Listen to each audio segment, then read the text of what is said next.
പഞ്ചാരി മൂന്നാം കാലത്തിൻ്റെ 3 ഉരുളുകോല് കഴിഞ്ഞ ശേഷമുള്ള എടക്കലാശം. 15 കഴിഞ്ഞ് 16ാമത്തെ നിലയിലാണ് എടക്കലാശം. ആ 16ാമത്തെ നില ഞാൻ കൂട്ടിയിട്ട് എടക്കലാശം കൂട്ടണം.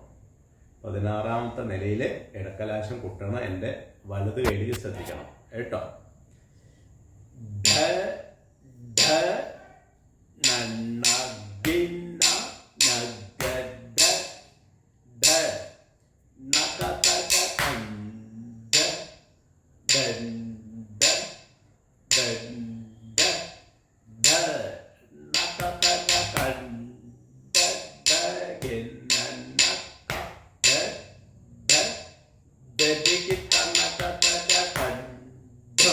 വീണ്ടും 16ാമത്തെ നിലയിൽ എടക്കലാശം, വീണ്ടും 16ാമത്തെ നിലയിൽ എടക്കലാശം. അങ്ങനെ 3 എടക്കലാശം.